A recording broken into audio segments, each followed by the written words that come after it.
আসসালামু আলাইকুম। কোরআন সম্পর্কে কিছু কথা আমার পক্ষ থেকে। কোরআন হলো আল্লাহ পাকের বাণী। কোরআন আল্লাহ পাক প্রেরণ করেছেন আমাদের শেষ বাণী আমাদের হুজুর পাক সাল্লাল্লাহু আলাইহি ওয়াসাল্লামের মাধ্যমে এই কোরআন মাজিদ আমাদের কাছে পাঠিয়েছেন। এই কোরআন থেকে আমাদের শিক্ষা গ্রহণ করতে বলেছেন। এই কোরআনের মাধ্যমে আল্লাহ পাক সকল কিছু আমাদের কাছে পাঠিয়েছেন। যা কোরআনে নেই তা আল্লাহ পাক আমাদের শ্রেষ্ঠ নবী হুজুর পাক সাল্লাল্লাহু আলাইহি সাল্লামের মাধ্যমে আমাদের কাছে পাঠিয়েছেন। তাই আমাদের প্রয়োজন কোরআনটাকে শুদ্ধভাবে জানা, বোঝার।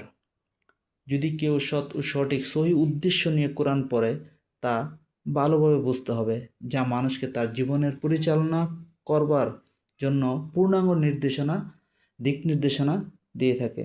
তবে কোরআন বোঝার জন্য নির্দিষ্ট কিছু মূল নীতি বা নীতিমালা অনুসরণ করা অপরিহার্য, কারণ ভুল ব্যাখ্যা কোরআনের প্রকৃত অর্থ থেকে দূরে সরিয়ে দিতে পারে। এখানে কোরআন বোঝার গুরুত্বপূর্ণ কিছু মূলনীতি বলি। নিয়ত বিশুদ্ধতা, নিয়তের শুদ্ধতার উপর কোরআনটাকে বুঝতে হয়। কোরআন বোঝার প্রথম ও প্রধান শর্ত হলো কোরআন বোঝার ক্ষেত্রে উদ্দেশ্য হওয়া উচিত, সঠিক উদ্দেশ্য হওয়া উচিত, সঠিক পথের অনুসন্ধান এবং আল্লাহর সন্তুষ্টি অর্জনের জন্য কোরআন পড়া। জ্ঞান অর্জনের আত্মপ্রচার কিংবা বিতর্কের হাতিয়ার বানানো কখনোই গ্রহণযোগ্য নয়।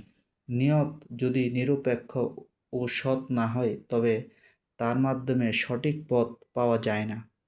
হাদিসে এসেছে আল্লাহ রাসূল সাল্লাল্লাহু আলাইহি ওয়াসাল্লাম বলেছেন, ইন্নামাল আ'মালু বিন্নিয়াত ওয়া ইন্নামা লিকুল্লি আমরি মা নাওয়া।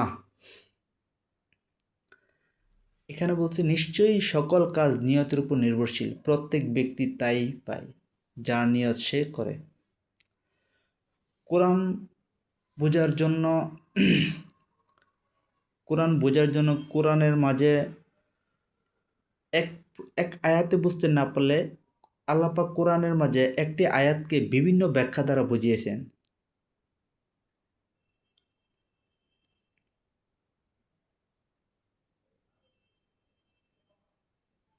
কোরআন নিজেই নিজের ব্যাখ্যা প্রদান করতে পারে, তবে সেটা আমাদেরকে বুঝতে হবে। যেমন একটি আয়াত অর্থ বোঝার জন্য কোরআনের অন্য আয়াতগুলি পর্যালোচনা করতে হয়, কারণ কোরআনের একটি আয়াতের অর্থ অস্পষ্ট হলে অনেক সময় দেখা যায় কোরআনের অন্য জায়গায় গিয়ে সেটা পাওয়া যায়, বিস্তারিত ব্যাখ্যা রয়েছে। যেমন ধরেন আমরা বলতে পারি যে সূরা ফাতিহা থেকে বলতে পারি যে ইহদিনাস সিরাতাল মুস্তাকিম সিরাতাল্লাযীনা আন'আমতা আলাইহিম। মানে এটার অর্থ কি দাঁড়াচ্ছে? আমাদেরকে সঠিক পথ দেখাও, তাদের পথ যাদের উপর তুমি অনুগ্রহ করেছ। এখানে অনুগ্রহ প্রাপ্ত কারা? মানে এখানে বলছে যে যাদের উপর তুমি অনুগ্রহ করেছ, কাদের উপর অনুগ্রহ করেছ? এখানে তাদের কথাটা উল্লেখ নেই। যদি এটা আমরা বলতে যাই তাহলে এ কথার উল্লেখ করা নেই যে কাদের উপর অনুগ্রহের কথা বলা হয়েছে। এখানে শুরু থেকে বলা হয়েছে যে আমাদের সঠিক পথ দেখাও, তাদের পথ, মানে বলা হয়েছে তাদের পথ যাদের উপর তুমি অনুগ্রহ করছো। মানে তাহলে আল্লাহ পাক কাদের উপর অনুগ্রহ করেছে? তাহলে এখানে যদি আমি বলি তাহলে এই অন্য একটা আয়াত থেকে বলা যায় যে এখানে সূরা নিসার এইটার পাওয়া যায়, সূরা নিসার 69 নং আয়াতে বলা যায় ওয়ামাই ইউতিল্লাহা ওয়ার রাসূলা ফাউলাইকাতি মাআল্লাযীনা আনআম হ্যাঁ আনআমাল্লাহু আলাইহিম মিনান নাবিয়্যিনা ওয়াস সিদ্দীকিনা ওয়াস শাহাদা ওয়াস-সলিহিনা ওয়া হাসুনা উলাইকা রফিকান। মানে যারা আল্লাহ ও রাসূলের কথা মতো চলে তারা থাকবে নবী, সিদ্দিক, শহীদ এবং নেককার লোকদের সঙ্গে যাদের উপর আল্লাহ অনুগ্রহ করেছেন।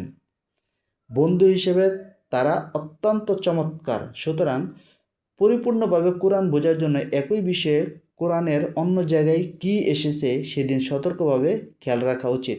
মানে সূরা ফাতিহার আয়াতে এখানে বলা আছে যাদের উপর তুমি অনুগ্রহ করেছো, কাদের উপর এই কথাটা বলা আছে 69 নং আয়াতের মাঝে এই কথাটা উল্লেখ আছে যে যারা আল্লাহ রাসূলের কথা মতো চলে তাদেরকেই আল্লাহ পাক বলছে যে তাদের উপর যাদের উপর তুমি অনুগ্রহ করেছো তাদের কথাই বলা হয়েছে, যারা আল্লাহ ও রাসূলের কথা মতো চলে তাদের কথা বলা হয়েছে। আপনারা শুনতে থাকেন ধীরে ধীরে। আল্লাহ পাক একটা কোরআনের মধ্যে সব কিছু ব্যাখ্যা দিয়ে দিছে। ধীরে ধীরে যদি কোরআনটাকে বুঝে পড়া যায়, আল্লাহ পাক কোরআনের ভিতরেই, কোরআন দ্বারাই আল্লাহ পাক একমাত্র নামাজি, বুঝ জ্ঞান, হালাল হারাম, দুনিয়াবি সব কিছু এই বুঝদান দিয়ে দেবে।